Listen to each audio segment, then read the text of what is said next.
Hello, this is Donna from Mystique Easy Crafts, and my goal is to show you that any craft can be easy.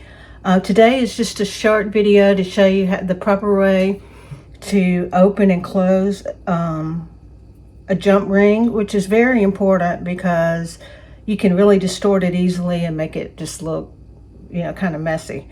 So this one, I had to use a big one because you see how thick this piece is here. I made this I was making some bottle openers from my first video. This is actually my second.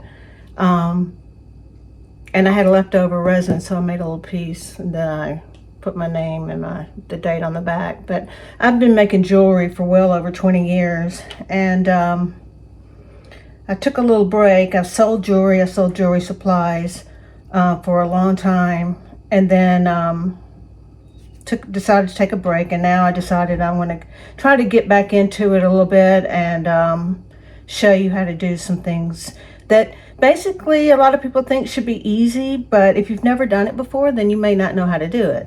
So I'd already created this little bead and put it on a little and now that I can't remember the name of everything, but this is a little hook that you can put on your car to have it dangle from the mirror, or you can put it on key rings, or just whatever you want to do, put it on. So they're fun, and I already made a bead, and eventually I'll do a video to show you how to actually make the rings and put it all together right here, as well as a spring ring, which is like the double ring that you see here, or a split ring, excuse me, and you see how it has the little double right here. And so I'll do a video to show you the proper way, the easy way to do that. But today I want to show you how to open and close jump rings. And the first thing you want to notice about this jump ring is that there's no gap between the little split right here where it opens. That's important. You want that to be closed as much as you can, and I'll show you how to do that if it's open.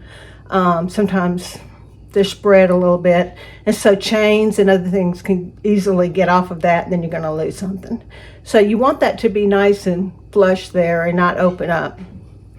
But as far as open them and close them, your first instinct may be to pull this apart, which is a big no-no.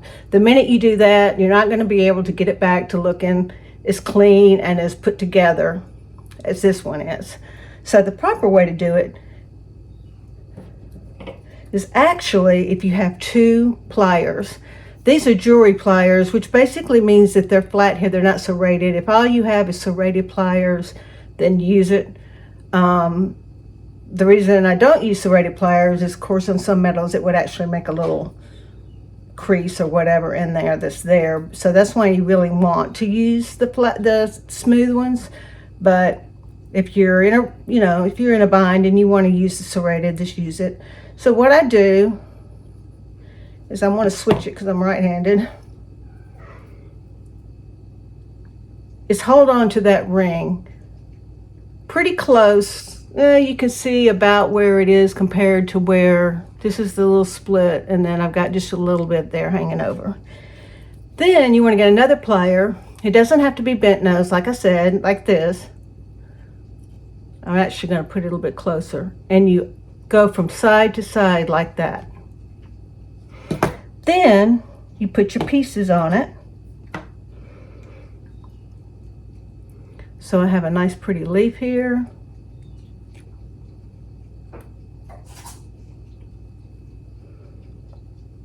Then I have this charm here, this little pendant that I made, and then on top I thought I'd put a pretty little butterfly. So now we have them all together. We actually want to attach them to this right here. So I'm going to put it on here right now. It's going to be like that. I was just kind of looking at how it was going to hang to make sure it was going to hang the way I wanted it to. So now I've got my pliers on either side of this again, and I'm going to slowly move them together. And you don't want them to be separate like that. You want them, or like that. You want them to be flush. This one just happens to be behaving, so it's not giving me any reason to show you. If it were, I'm going to pull it apart a little bit, which I shouldn't be doing, but let's just say it's like that. And what you would want to do is actually kind of wiggle it, and as you're wiggling it, you want to push them together a little bit, and that'll make them flush. So they should look just like that. And then when you're done,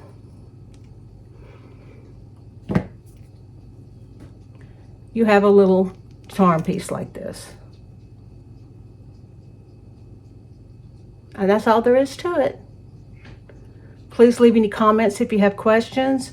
I'm just getting started, but I would really appreciate a subscribe just to help me kind of get going, and a like. But I appreciate you watching, and I hope you learned something. Thank you very much. See you next time.